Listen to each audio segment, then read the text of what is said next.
Good day. So I am Gianno Aquino, and along with me are my group mates Louie, Saniel, and Barbie Subang Anap. So let's start by defining what a research paradigm is. So research paradigms are fundamental frameworks or perspectives that guide researchers in conducting their studies. These paradigms shape researchers' beliefs about the nature of reality, the nature of knowledge, and how knowledge should be acquired. The choice of a research paradigm influences the methods and approaches that will be used in a study. And notably, there are three main research paradigms, which are positivism, interpretivism, and pragmatism. Positivism is a philosophical and scientific approach that places emphasis on measurement, reason, and the belief that knowledge is derived from neutral and quantifiable observations of activities, actions, or reactions. In the context of research, positivism finds expression through confirmatory research, a quantitative method. Researchers employing positivism seek to observe and measure patterns in reality, employing deductive reasoning and quantitative methods to test hypotheses and make predictions about the world. This approach values systematic, objective analysis grounded in measurable data, contributing to a more objective and empirical understanding of the phenomena. So now, interpretivism is a research paradigm or a philosophical approach that emphasizes the subjective and context dependent nature of reality. And researchers adopting an interpretive stance believe that the world is complex and meaning is constructed through the interactions and interpretation of individuals within their social and cultural context. Which basically means these paradigms contrast with positivism, which tends to focus on objective, measurable facts and seeks to uncover universal laws governing phenomena. So the key features of interpretivism, number one is subjectivity, which includes that each individual has their own perspective, values, and experiences of understanding the world. So number two is a holistic approach. So interpretivism encourages a holistic approach to understanding social phenomena rather than breaking down a phenomenon into various or isolated variables. Researchers aim to capture the complexity of the entire context and the interconnectedness of various factors. The next one is a qualitative method. So, interpretivism is often associated with qualitative methods such as interviews, observations, and textual analysis. So, these methods are considered more suitable for exploring the depth and the richness of human experiences and meanings. Now, interpretivism is based on the assumption that reality is subjective, multiple, and socially constructed. That is to say that we can only understand someone's reality through their experience of that reality, which may be different from another person shaped by the individual's historical or social perspective.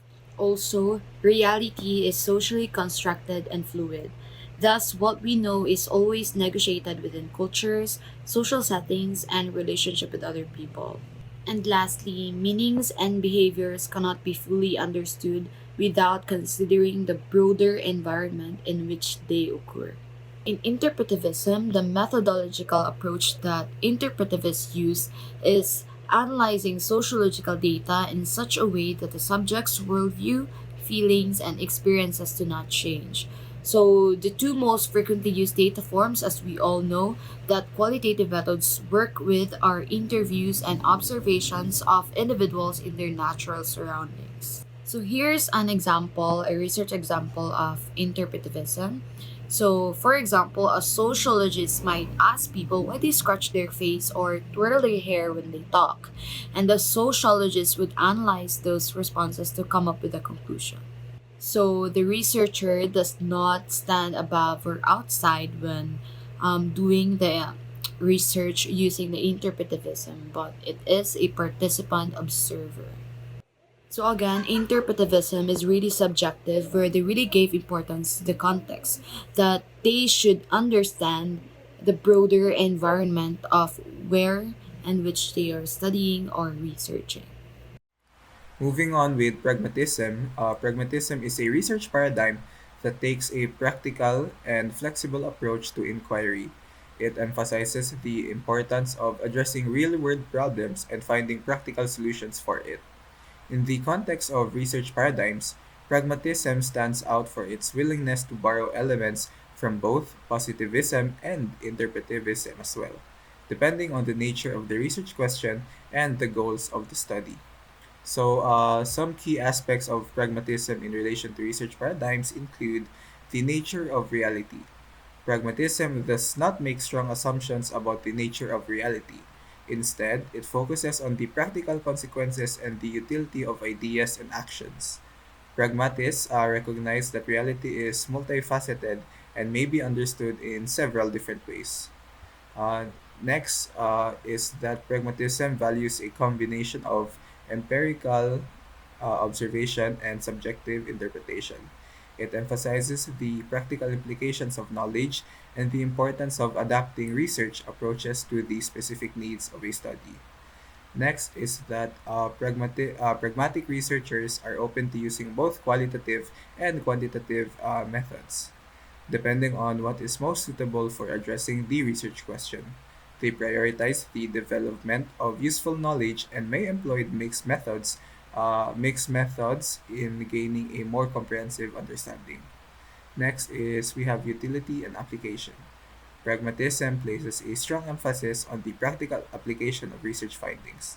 Researchers adopting a pragmatic stance are concerned with the usefulness of their work and often aim to contribute solutions to real world problems. Flexibility. Pragmatism encourages flexibility in research design and methodology. Researchers are free to choose methods that align with their research goals, which allows for a more adaptive and responsive approach to the complexity of a study. In summary, pragmatism in research paradigms represents a middle ground between the more rigid and interpretive paradigms. It acknowledges the importance of both objective and subjective elements, emphasizing the practical consequences and applications of research. Pragmatism values a flexible and adaptive approach to research that prioritizes addressing real world issues and providing actionable insights. So that's it for our presentation. Once again, I'm Gianno Aquino, and my group mates are Barbie Subam Anap and Louie Saniel. Thank you for watching.